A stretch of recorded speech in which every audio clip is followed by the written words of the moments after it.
Hi boys and girls, I'm Miss Carly and today I'm going to be reading to you The Berenstain Bears Meet Santa Bear. All right, here we go guys. It was just 2 days after Thanksgiving and the sights and sounds of Christmas could be seen and heard all over Bear Country. It seems to me, said Mama Bear as the Bear family arrived at the Bear Country Mall, that the Christmas season starts earlier every year. Yes, isn't that great, said Papa Bear, admiring the mall decorations. I'm not so sure, sighed Mama Bear. I'm concerned about Brother and Sister Bear. Too much excitement isn't good for cubs. No need to be concerned, said Papa. Brother and sister are good little cubs. I'm sure they'll be calm and sensible about the whole thing. But if Papa had looked at Brother and Sister at that moment, he wouldn't have been so sure. They were passing the big new toy store, and Brother and Sister didn't look the least bit calm or sensible. They had just come from watching Saturday morning television, and there had been lots of commercials for new Christmas toys. Sister had wanted them all. A bear hug teddy that hugged you back when you squeezed it, a ride-on pink pony, a clown face mobile kit, and giggly goo, a strange substance that could make into all sorts of funny shapes. There had been some things that excited Brother too, especially a remote control robot that could stand on its head and a dinosaur modeling kit. And there they were, right in the toy store window, plus lots more. Sister was so excited she was practically jumping up and down. And when Brother read a sign saying Santa Bear was coming to the mall to meet all his cub friends, she got even more excited. Santa Bear, she cried. Oh, Mama, may I come meet Santa Bear? Please, may I, please? In good time, said Mama, sighing again. Calm and sensible, eh? She said, looking at Papa. Sister Bear could hardly wait to start her Christmas list. She needed a little help from Brother with the hard words, but she didn't need any help thinking of things she wanted for Christmas. Over the next few days, the sights and sounds of Christmas became stronger and stronger, and Sister's list grew longer and longer. After a while, it looked like this. To see the rest of Sister's list, we have to turn the page. You know, warned Brother, if your list is too long, Santa Bear might think you're greedy and not bring you anything. Sister hadn't thought of that. Santa Bear has a lot of cubs besides you to think about, all the cubs in the world. She hadn't thought of that either. As she looked at her long list, she began to get a little bit nervous. Have you ever met Santa Bear? She asked Brother. Sure, answered Brother, who was finishing up his list, which was very short. A couple of years ago, he asked if I'd been good. Then I told him what I wanted for Christmas and gave him my list. And that was that. It was fun.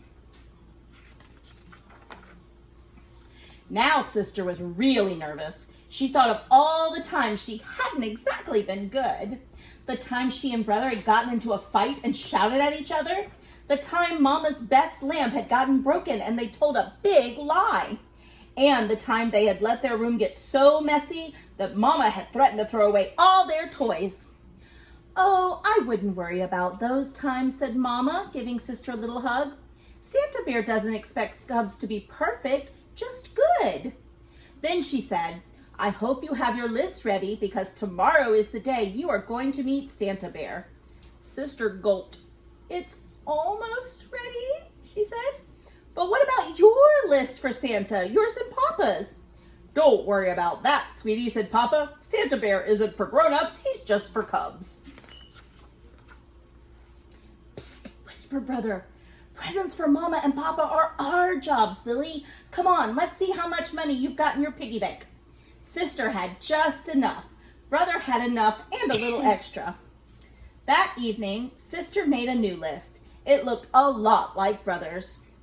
When they got to Santa Bear's little house in the mall the next day, there was a line.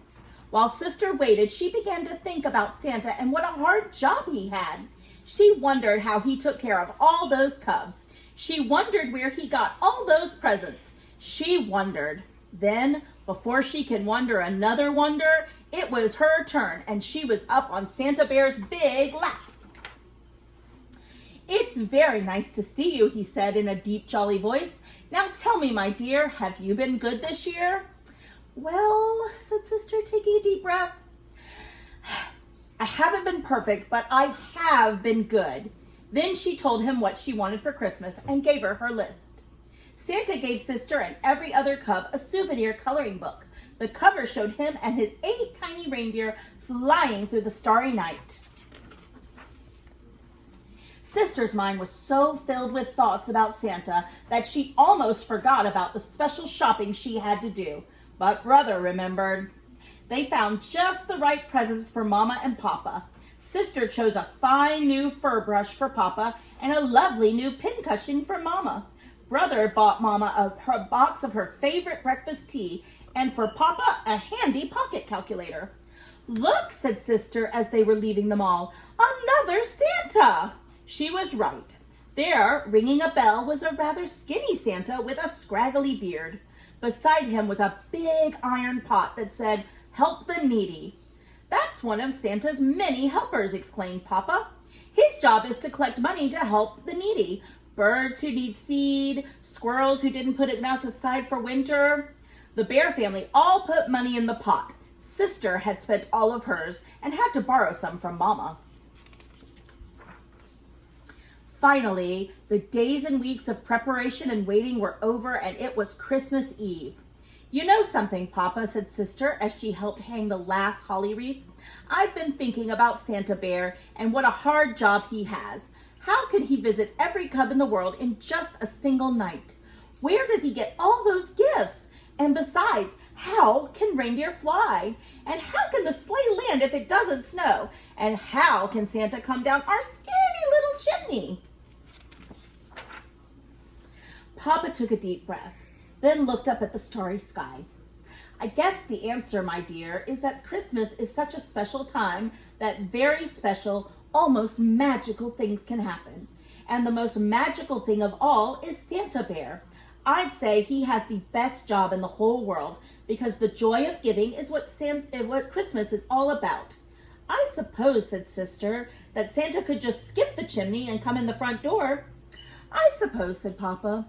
Then, before she went in, she took one last look at the starry sky. But it had clouded over, and now, instead of stars, there were snowflakes, thousands and thousands of small, silent snowflakes. "Well," she thought, "at least that'll help with the sleigh." When Sister woke up on Christmas morning, Bear Country was covered with a beautiful blanket of snow, and the floor beneath the Bear's Christmas tree was covered with piles of beautiful presents. What fun! What excitement! What shouting! Then, when the excitement and shouting were over, the cubs watched Mama and Papa open their presents. "What lovely, thoughtful gifts," said Mama. "Just what I wanted," said Papa. It was a very special moment. Sister knew right then and there that Papa was right. Santa Bear did have the best job in the world because the joy of giving was what Christmas was all about.